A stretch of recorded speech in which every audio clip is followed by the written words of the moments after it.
This book is dedicated to my brother, Gerard Solomon Evans. He passed away a couple of years ago, and it always serves as a reminder of a superpower lost.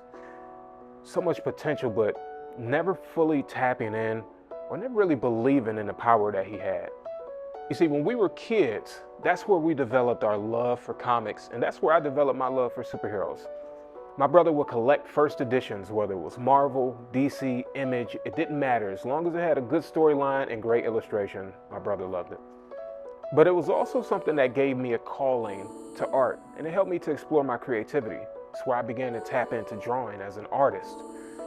It was through him that I also realized that my brother was just a naturally better artist than I was. And I didn't want to spend my life competing with him, so I wanted to find my own lane, and that's really what inspired me to go into music. But growing up, I always encouraged my brother. Even though he was older, I encouraged him for his talent. But he never truly believed that he was as good as he actually was. His dream was to be an illustrator for Disney or an illustrator for a comic book. But as much as I tried to help him and encourage him along that way, he was always battling his self-doubt. There was always a sense of fear or doubt that stood in the way of whether he was actually good enough. That always serves as a reminder to me. It always serves as the one that got away. The one that I feel like I couldn't help. Now sure, I understand we can't help everybody, but that one was one that was special to me, being my brother. So I dedicated this book to him. And I dedicate this book to anybody out there who may be in the same boat. Those who may be battling fear, depression, anger, those who feel like they are truly misfits in a world where they don't fit in. This book is to help you create the space that you were destined to fit into. I owe my brother so much, and I wanted to make sure that I was capturing so many of the struggles and really the solution and the framework that I believe that it takes to overcome that doubt and that adversity and to truly unlock your superpower.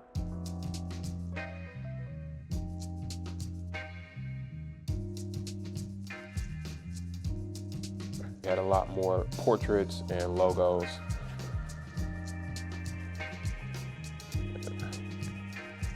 So, let's see. Great. Just the ability to capture that emotion. Different superheroes, different characters he had. Portraits, people would ask portraits here. I can always tell the time frame based upon which character that he's created, because I saw him growing up. Some attention to detail. This was always one of my favorites, Sade. And the technique that he used was called stipple. And really what it is just a series of small dots all over the image in order to create it.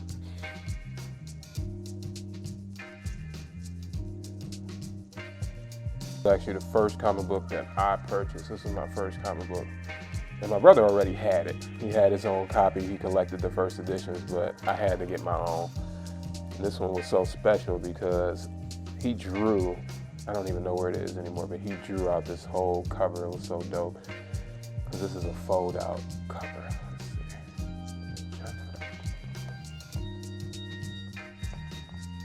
see. So you had the inside with the full X-Men characters in there. It has to fold out all of them in here. So dope. He drew this whole thing out with all these characters. But then it gets better because the outside had the full X-Men cast on here too. So this was always a favorite. Do you know who Professor Xavier is from X-Men? So listen, if you're not a comic book fan, I'll fill you in.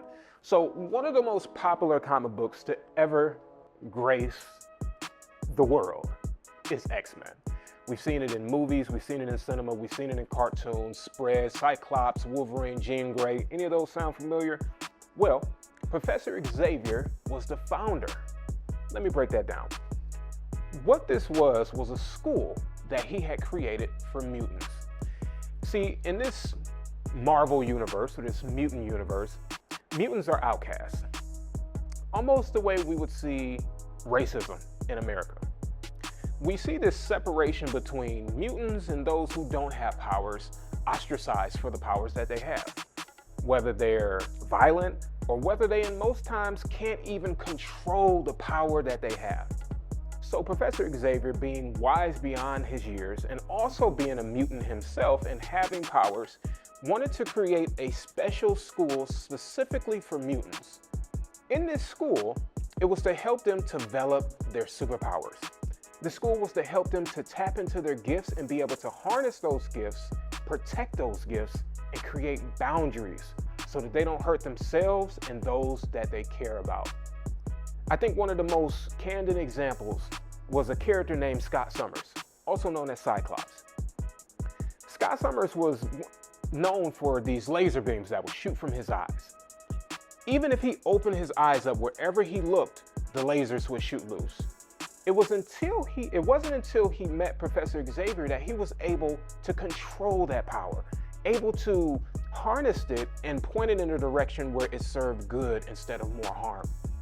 He also built a tool, which were the visors that he used in order to help him channel that power. Throughout this journey, I want to be your Professor Xavier. I want to be that coach, the mentor that helps you navigate your unique strength. That strength that you've seen through your family, your education, your religion, your culture, your experiences, all culminated together to create one unique recipe that is your superpower. Sure, someone may share the same superpower as you, but no one will ever share the same experience as you. And that's where we want to help you navigate, harness, and create the boundaries that you need so that you can continue to serve your power, use it at its maximum potential, and protect it from those who want you to squander it. So stick around. This is going to be an amazing journey if you allow me to be your Professor Xavier.